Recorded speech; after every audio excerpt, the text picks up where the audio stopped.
Hello everyone, welcome back to Affairs Grid का इस बेहतरीन सीरीज़ में जो कि अर्थनॉमिक्स के नाम से जानी जाती है। और इसमें हम लोग कोशिश कर रहे हैं कि जो यूपीएससी के प्रीवियस ईयर क्वेश्चंस हैं उसका एनालिसिस बहुत अच्छे से करें। और ये किससे रिलेटेड होगा? तो ये Indian economy and social development से रिलेटेड होगा।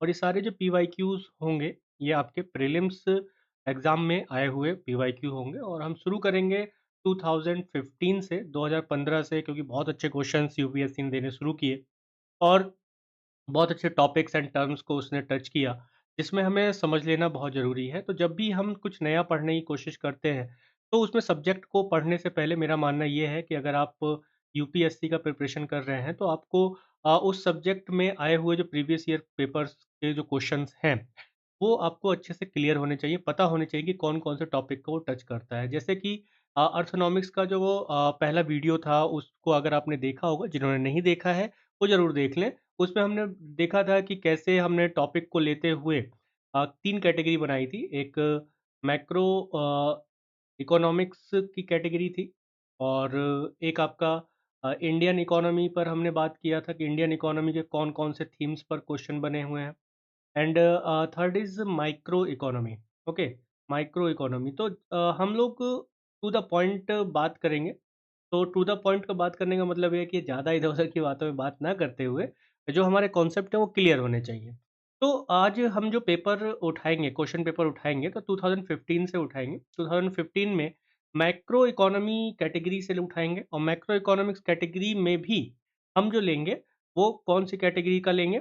तो मैक्रो इकोनॉमिक कैटेगरी में अगर आप देखेंगे तो कौन-कौन से नेशनल इनकम है, मनी एंड मनी सप्लाई है, बैंकिंग एंड फाइनेंशियल सिस्टम है, पेमेंट एंड फिनटेक इकोसिस्टम है, inflation, recession and building cycle है, fiscal policy and government budgeting है, and external sector and balance of payment है।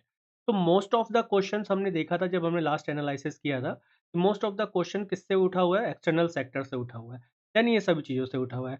लेकिन हमें ये इसका मतलब ये नहीं है कि हम एक्सटर्नल सेक्टर को कर लें और इन सबको छोड़ दें। तो ओवरऑल हम यहाँ पर से उठाएँगे 2015 से क्वेश्चंस को, और उसके बाद किस-किस ईयर में इस टॉपिक से कौन-कौन से क्वेश्चन आए, उस पर बात करेंगे।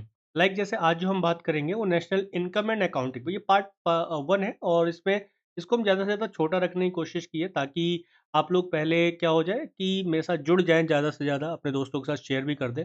और इसमें आज हम बात करेंगे नेशनल इनकम एंड अकाउंटिंग में आए हुए जो कुछ क्वेश्चन्स हैं। ओवरऑल अगर आप देखेंगे तो जो क्वेश्चन लास्ट 10 ईयर्स में 2015 टू 25 तक के जो क्वेश्चन अगर आप देखेंगे, तो इसमें आप अप्रॉक्स क्वेश्चन जो देखेंगे लगभग इस टॉपिक से अ, 7 टू 8 क्वेश्चंस इसमें पूछे गए हैं। कितने? 7 टू 8 क्वेश्चंस पूछे गए हैं। तो आज कुछ क्वेश्चंस लेंगे, कुछ क्वेश्चंस नेक्स्ट वीडियो में लेंगे। लेकिन हाँ, इसको ज़रूर हम लोग अच्छे से पढ़ेंगे। तो आज जो हम लोग बात करेंगे वो पार्ट 1 पर बात करेंगे, यानी कि जो इस टॉपिक का नेशनल इनकम एंड अकाउंटिंग से रिलेटेड जो प्रीवियस ईयर क्वेश्चंस हैं, उसका पार्ट 1। ओके, तो लेट्स स्टार्ट करते हैं आज के अपने पहले क्वेश्चन से, पर चलते हैं तेज़ी के साथ। इससे पहले आपको क्या करना है कि अफेयर्स ग्रिड को सब्सक्राइब करना है और शेयर कर देना है अपने दोस्तों में ज़्यादा से ज़्यादा, क्योंकि जब मैक्सिमम कैंडिडेट कनेक्ट होते हैं, जुड़ते हैं इससे अफेयर्स ग्रिड से, तो मज़ा आता है, और मुझे भी पढ़ाने में और आप लोगों को पढ़ने में भी मज़ा आएगा, क्योंकि मैक्सिमम चीज़ें क्या होती हैं कि आगे निकल कर आती हैं और ज़्यादा डिस्कशन भी अच्छा होता है। तो थैंक यू एवरीवन, शेयर ज़रूर कीजिए। तो आगे बढ़ते हैं। तो आज का जो फर्स्ट क्वेश्चन है कि 2015 में ये क्वेश्चन आया हुआ था, a decrease in tax to GDP ratio of a country indicate which of the following. ठीक है, कि इसमें ये क्वेश्चन जो पूछ रहा है ना, इस सवाल में क्या पूछा हुआ है? इस सवाल में हमसे टैक्स टू जीडीपी रेशियो में रेशियो अगर डिक्रीज होता है ना? तो सबसे पहले हमें ये पता होना चाहिए टैक्स टू जीडीपी रेशियो होता क्या है ना? ये कॉन्सेप्ट हमारा अगर थोड़ा सा क्लियर है तो हम इस क्वेश्चन को भी कर सकते हैं। और इस पर इसके कम होने से, डिक्रीज़ होने से, जो कंट्री की इकोनॉमी है ना? या कह सकते हैं कि जो देश की इकोनॉमी है, उस पर इसका क्या एक इम्पैक्ट हमें दिखाई देता है, डायरेक्ट या इनडायरेक्ट, है ना? तो सबसे पहले अगर थोड़ा-सा हम इस चीज़ को समझें तो 2 स्टेटमेंट दिए हुए हैं, स्लोइंग इकोनॉमिक ग्रोथ रेट को ये दिखाएगा, less equitable distribution of national income को दिखाएगा। तो जब ये क्वेश्चन पूछा गया था तो बहुत सारे मतलब एक तरह से कहा जाए कि बहुत सारे लोगों ने अलग-अलग आंसर्स दिए थे। लेकिन यूपीएससी ने जो इसका आंसर दिया, वो दिया है ए, है ना? One only. तो वन ओनली कैसे है स्लोइंग इकोनॉमिक ग्रोथ, इस पर हम बात करते हैं। तो इसके लिए हमें क्या देखना होगा, थोड़ा सा ये देखना होगा कि ये जो टैक्स टू जीडीपी रेशियो की अगर हम बात कर रहे हैं, टैक्स टू जीडीपी रेशियो, तो ये है क्या? तो इसका सीधा सा मतलब है टोटल टैक्स रेवेन्यू, जो टोटल टैक्स रेवेन्यू है अपॉन ग्रॉस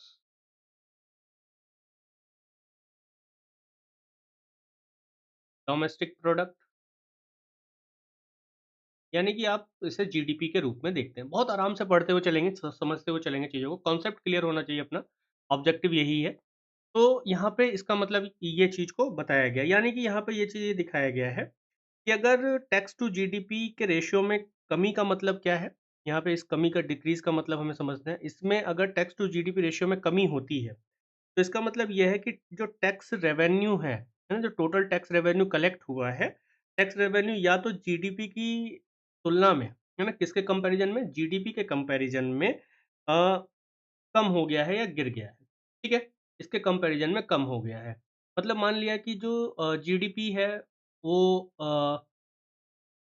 15% है, ठीक है? टैक्स रेवेन्यू जो है इसके कंपैरिजन में 2% है, तो कम हो गया है, गिर गया है, इस तरीके से हमें देखना है। तो कुल मिला के बस सीधा-सा कॉन्सेप्ट क्या रखना है कि decrease in tax to GDP ratio का मतलब क्या हो गया कि जो टोटल टैक्स रेवेन्यू है ना? गवर्नमेंट के पास जो टैक्स आया है, कलेक्ट हुआ है, अ, वो किसके कंपैरिजन में कम है? ग्रॉस डोमेस्टिक प्रोडक्ट के कंपैरिजन में कम है। तो थोड़ा-सा और इसको एनहांस करते हैं, समझते हैं। तो क्या है कि tax to GDP ratio is a much talk about ratio and it an indicator to how much of the wealth created in the nation in a given period of time is at the disposal of the government to invest in creating physical और human capital. अब यहाँ पर एक चीज़ को आप समझिए कि government क्या करती है, टैक्स कलेक्ट करती है, ठीक है? टैक्स कलेक्ट कर रही है, कौन टैक्स कलेक्ट कर रहा है? Government tax collect. तो गवर्नमेंट जो टैक्स कलेक्ट करती है, उसका वो यूज़ किस चीज़ के लिए करती है ना? वेल्थ क्रिएटेड का मतलब क्या हो गया कि वो अलग-अलग तरीके के कैपिटल रूप में या कैपिटल रूप में क्रिएट कर रही है। यानी कि सड़क बना रही है, रोड बना रही है, एयरपोर्ट्स बना रही है ना? एयरपोर्ट्स बना रही है, इन सब चीज़ों पे खर्च कर रही है, ह्यूमन कैपिटल में खर्च कर रही है, ठीक है? तो यानी कि टैक्स टू जीडीपी रेशियो ये बताता है कि अगर ज़्यादा टैक्स का कलेक्शन हो रहा है, टैक्स रेवेन्यू का कलेक्शन हो रहा है, तो गवर्नमेंट के पास आगे खर्च करने के लिए, आगे इन फ्यूचर में खर्च करने के लिए क्या है कि ज़्यादा पैसा आ रहा है, इन्वेस्ट करने के लिए पैसा आ रहा है, मस्ट पैसा है। इंडिकेट क्या करता है? ये इंडिकेट करता है, सीधी-सी बात है कि नेशंस के पास एक टाइम के बीच में कितना पैसा आया ताकि गवर्नमेंट इन्वेस्ट कर सके किसमें? Creating physical and human capital में, ठीक है? उनको बढ़ाने के लिए ये करें। तो ये जीडीपी टू टैक्स रेशियो का मतलब है कि टैक्स रेवेन्यू, सीधी-सी बात है अब यहाँ पर, टैक्स रेवेन्यू कितना कलेक्ट हुआ इन कंपैरिजन ऑफ जीडीपी, ठीक है? जीडीपी में, यानी कि मान लीजिए जीडीपी बहुत तेज़ी के साथ क्या हो रहा है कि ग्रोथ कर रहा है। जीडीपी ग्रोथ कर रहा है बहुत तेज़ी के साथ। लेकिन अगर आप वहाँ पे देखेंगे तो जो टैक्स कलेक्शन है, वो टैक्स कलेक्शन उस जीडीपी के अकॉर्डिंग नहीं हो पा रहा है। वो जीडीपी के अकॉर्डिंग टैक्स कलेक्शन नहीं हो पा रहा है, ना के बराबर। यानी मान लिया कि जीडीपी जो है रेट यहाँ पे 7% हो गया और जो टैक्स कलेक्शन हो पा रहा है वो 1% ही हो पा रहा है। यानी कि लोगों के पास पैसा तो आ रहा है लेकिन वो टैक्स पे नहीं कर रहे हैं। तो ये क्या हो जाता है? डिक्रीज़ होता है। तो यहाँ पे ये तो एक एक मैटर हो जाता है, एक सिस्टम हो जाता है। लेकिन यहाँ पे एक और चीज़ को आपको समझना होगा कि tax to GDP ratio measure a nation's tax revenue relative to the size of its economy. ये इस चीज़ को भी दिखाता है कि किसी कंट्री का जो इकोनॉमी है, उसका साइज़ कितना बड़ा है, ठीक है? यानी कि कुल मिला के आप यहाँ पे समझिए कि जीडीपी जितना ज़्यादा होगा, टैक्स रेवेन्यू भी उतना ही ज़्यादा होना चाहिए, कलेक्शन होना चाहिए, ठीक है?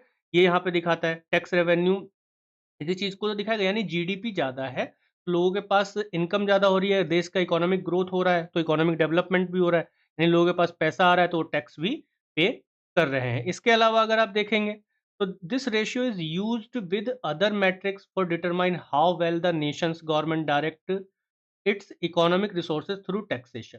ठीक है? टैक्सेशंस के थ्रू कैसे गवर्नमेंट अपने इकोनॉमिक रिसोर्सेज़ को यूज़ कर रही है और उसके साथ-साथ कैपिटल और जो ह्यूमन कैपिटल और फिज़िकल जो चीज़ें हैं उसको बना रही है। ठीक है? डेवलप्ड नेशन में अगर आप देखेंगे तो higher tax to GDP ratio हमें दिखाई देता है और डेवलपिंग नेशन में हमें कम दिखाई देता है। अगर आप डेवलप्ड नेशन यानी यूएसए वगैरह में देखेंगे तो टैक्स टू जीडीपी रेशियो जो है वो ज़्यादा दिखाई देगा। लेकिन वहीं अगर आप इंडिया की बात करेंगे डेवलपिंग नेशन में तो यहाँ पर आपको कम दिखाई देता है।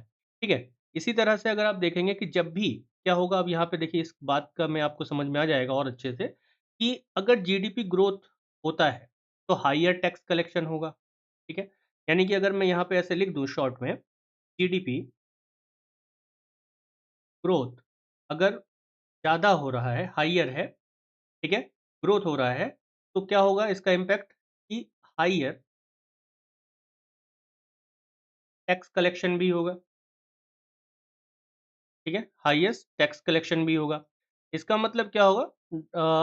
अगर क्या होता है कि टैक्स कलेक्शन कम हुआ है ना? टैक्स कलेक्शन अगर कम हुआ है, तो इसका मतलब ये भी माना जाएगा कि जीडीपी जो है वो कम हुआ है। Drop the greater than the tax drop.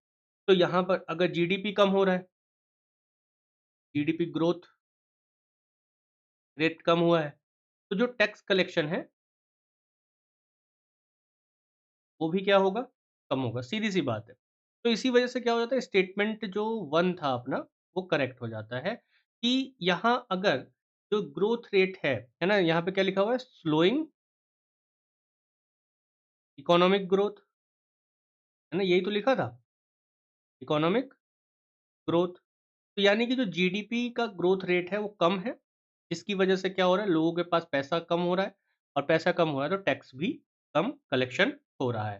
तो यहाँ पर टैक्स टू जीडीपी रेशियो का मतलब यही है और डिक्रीज़ का मतलब यही हो गया कि इज़ इक्वल्स टू जो टोटल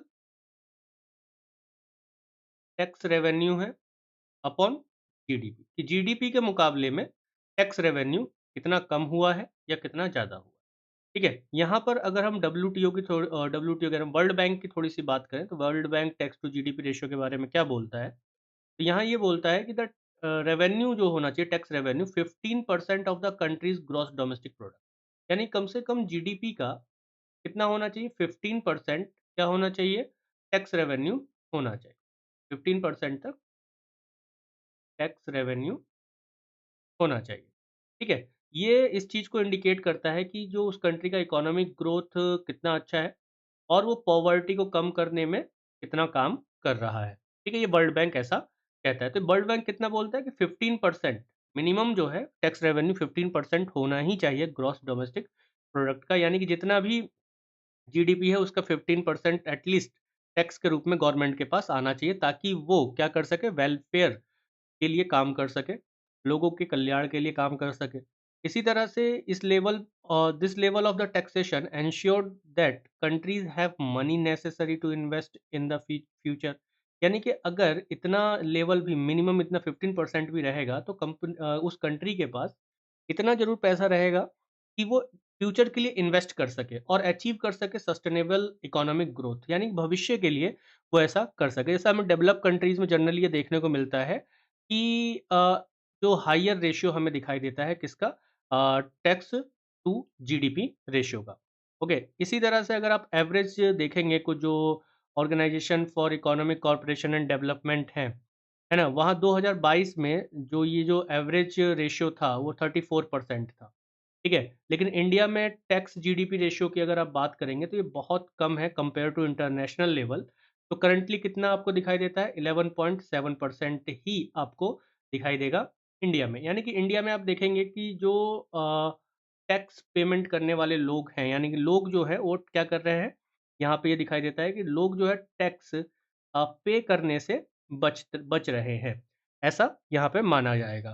क्योंकि जितना जीडीपी ग्रोथ कर रहा है ना? जीडीपी बढ़ रहा है, आगे की तरफ इंक्रीज़ हो रहा है, लेकिन उस हिसाब से जो है वो टैक्स का कलेक्शन नहीं हो पा रहा है, जितना होना चाहिए। तो कुल मिला के बात यही है कि टैक्स टू जीडीपी रेशियो का मतलब यही है कि जीडीपी के मुकाबले टैक्स रेवेन्यू कितना कलेक्ट किया जा रहा है। और अगर यहाँ पे इस क्वेश्चन के अकॉर्डिंग देखा जाए, तो जितना जीडीपी अगर डिक्रीज हो, decrease in tax to GDP ratio का मतलब ये हो गया कि जीडीपी का जो ग्रोथ रेट है वो क्या है, स्लो है, कम है, धीमा है। तो इस चीज को लेकर ये बात बोला गया है। तो फर्स्ट क्वेश्चन हमारा ये हो जाता है और इसका आंसर 1A हो ही जाता है। ठीक है। तो इसका पीडीएफ में पूरा जो ये सेक्शन है, इस पीडीएफ इसका पीडीएफ मैं आपको टेलीग्राम पर दे दूंगा।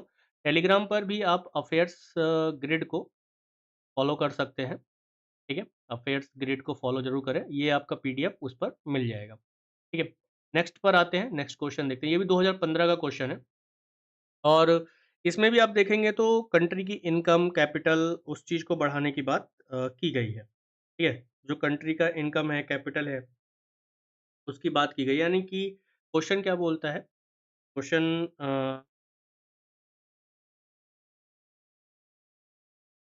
ये बोल रहा है यहाँ पर कि the substitution of steel for wooden plug in agriculture production is an example of. देखिए यहाँ पे क्वेश्चन ये कहना चाह रहा है कि जो एग्रीकल्चर प्रोडक्शन है ना, उसमें यानी जैसे हल होता है ना, जिससे क्या किया जाता है, खेत की जुताई की जाती है। इसमें क्या किया गया, इसमें पहले वुडन का यूज किया जाता था, लेकिन इसकी जगह पर अब किसका यूज किया जा रहा है, खेत की जुताई के लिए स्टील का अगर यूज करने लगा जा रहा है। ठीक है। स्टील का यूज किया जा रहा है। तो ये agriculture production is an example, ये किसका एग्जाम्पल यहाँ पर दिखाई देता है।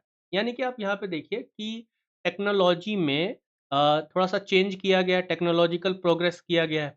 लेकिन किस में प्रोग्रेस किया गया है, देखिए लेबर एग्यूमेटिंग टेक्नोलॉजिकल प्रोग्रेस तो ये तो नहीं होगा, क्योंकि यहाँ पे लेबर वर्ड है।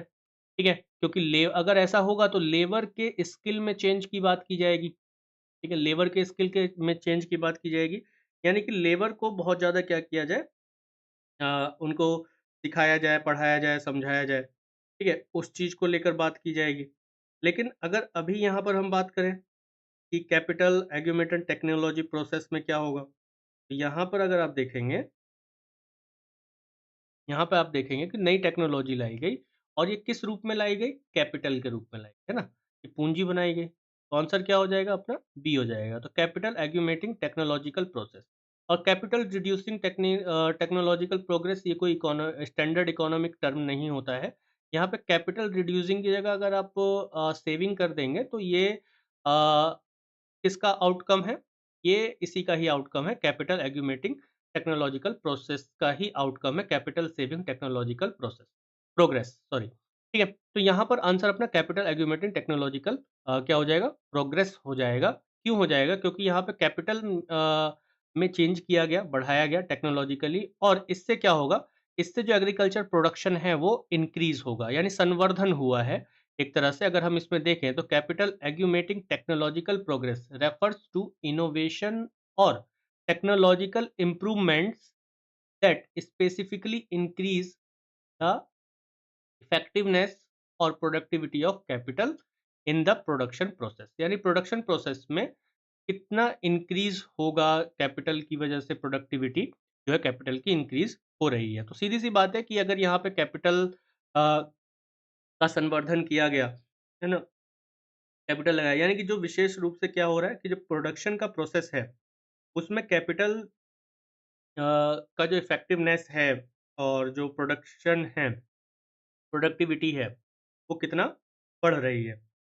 वहीं अगर आप देखेंगे कि लेबर एक्यूमुलेशन टेक्निकल प्रोग्रेस में, यहाँ पर आप क्या देखेंगे, which improve the effect efficiency of labour. ये एफिशिएंसी ऑफ लेबर को दिखाता है। ठीक है। और कैपिटल एग्यूमेटिव प्रोग्रेस क्या दिखाता है, means that with the same investment of capital a company और a economy can produce more output. तो दूसरा इस चीज में क्या दिखा रहा है कि पूंजी में इन्वेस्टमेंट करने से, कैपिटल में इन्वेस्टमेंट करने से वो कंपनी या इकोनॉमी जो है और ज़्यादा इन्वेस्ट क्या कर पाएगी, प्रोडक्शन कर पाएगी। जैसे खेती में अब क्या किया गया, स्टील का यूज़ किया गया, तो इससे क्या होगा, इससे और तेज़ी के साथ खेत की जुताई हो पाएगी और उत्पादन ज़्यादा हो जाएगा। यानी कुल मिला के अगर हम कहें कि this can happen through the introduce the new machinery, कोई नया सॉफ्टवेयर ले आया गया और इससे क्या होगा, प्रोडक्शन टेक्निक्स कुछ नई ले आई गई जो कि क्या कर रही है, that allow capital to use more efficiency, जो कि अदर जो टूल्स हैं, बिल्डिंग्स हैं, उनको और अच्छे से और अधिक कुशलता के साथ उपयोग करने की अनुमति यहाँ पर मिल रही है। उदाहरण के लिए अगर आप जैसे यही देख लीजिए, steel plug has higher efficiency than the wooden plug. तो जो स्टील का हल है जिससे खेत की जुताई हो रही है वो ज़्यादा इफ़ेक्टिव है, ज़्यादा उसके अंदर एफिशिएंसी है in comparison of wooden. Wooden वाला टूट सकता है, खराब भी हो सकता है ना? गल सकता है, लेकिन स्टील वाले में ऐसा कुछ नहीं दिखाई देगा। जैसे कि अगर आप ट्रैक्टर के पीछे आपने लगा हुआ देखा होगा मेनली, तो ये उसी का ही एक उदाहरण है। तो कुल मिला के इसमें ये चीज़ हमें पता चलती है इस टर्म में कि इसमें क्या हो, टेक्नोलॉजिकल इम्प्रूवमेंट आपने किया। जिस जो कैपिटल मोर प्रोडक्टिव होगा, यानी कि तकनीकी सुधार करके पूंजी को और ज़्यादा, यानी जो कैपिटल को आपने और ज़्यादा प्रोडक्टिव बना दिया। ठीक है? आपका जो कैपिटल है वो और ज़्यादा प्रोडक्टिव हो गया, यानी कि जो आपका हल है वो और ज़्यादा क्या हो गया, प्रोडक्टिव हो गया। आपकी जो खेती है वो बहुत ज़्यादा प्रोडक्टिव हो गई। रिज़ल्ट क्या निकल के आएगा? More output from the same amount of capital. उसी अमाउंट कैपिटल पर, यानी कैपिटल को आपने ज़्यादा मतलब खर्चा नहीं किया, उसमें क्या किया आपने, उतना ही सेम अमाउंट उतना ही लगाया है आपने, उससे ज़्यादा जो है उस पर अधिक समान पूँजी से ही अधिक उत्पादन आपने कर लिया है। एग्ज़ाम्पल जैसे steel plug and the wooden one, ठीक है? उसकी जगह पर आ गया। तो कुल मिला के अपना जो कॉन्सेप्ट है, वो यहीं पे आता है कि जो कैपिटल एक्यूमुलेटिंग टेक्निक है, वो क्या है? ठीक है?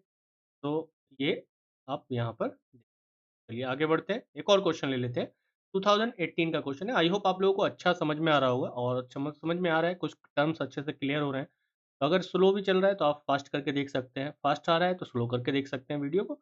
और कमेंट में ज़रूर बताएं कि आपको वीडियो कैसी लगी और इस वीडियो में क्या और क्वेश्चंस हमें बढ़ाने चाहिए, या डेली के इतने ही क्वेश्चंस पे हम लोग डिस्कशन करें, या फिर टाइमिंग और ज़्यादा बढ़ना चाहिए। तो आपका जो सजेशन है वो मेरे लिए बहुत मायने रखता है, इसीलिए शेयर भी कीजिए अपने दोस्तों में। और अगर कहीं कुछ सुधार करना है तो वो भी ज़रूर बताएं बेझिझक। Increase in absolute and per capita real GNP do not connote a higher level of economic development if, यानी कि जो इस तरीके का क्वेश्चन है, ये क्वेश्चन कहना क्या चाहता है, ये क्वेश्चन ये कहना चाह रहा है कि जब विकास हो रहा है ना, increase in absolute and per capita real GNP do not connote a higher level of economic development if यहाँ पर मतलब ये कहना चाह रहा है कि विकास का जो एक एसेंशियल पहलू है ना, अनिवार्य पहलू है, वो क्या है कि अधिकतम संख्या में लोगों को उसका लाभ अनुभव कराना। लेकिन अगर यहाँ पे आप देखेंगे तो जीएनपी जो है पॉवर्टी एंड अनएम्प्लॉयमेंट इंक्रीजेस को नहीं दिखाता है। यहाँ आप अगर देखेंगे तो इंडस्ट्रियल आउटपुट फेल्स, ये दोनों अगर आप देखेंगे तो ये दोनों किस चीज़ को दिखा रहा है, ये क्वांटिटेटिव को दिखा रहा है, क्वांटिटेटिव प्रोग्रेस को दिखा रहा है, और ये भी आपका क्वांटिटेटिव प्रोग्रेस को दिखा रहा है, ये आपके क्वालिटेटिव प्रोग्रेस को दिखाता है। यहाँ अगर आप इस चीज़ को समझेंगे कि जो डेवलपमेंट है ना, डेवलपमेंट का जो एक सबसे एसेंशियल पहलू है वो ये है कि ज़्यादा से ज़्यादा लोगों तक, है ना? जब आप इकोनॉमिक डेवलपमेंट की बात करते हैं, उसकी बात हो रही है यहाँ पर। देखिए, एक 2 चीज़ होती हैं, एक इकोनॉमिक ग्रोथ होता है and second is economic development होता है,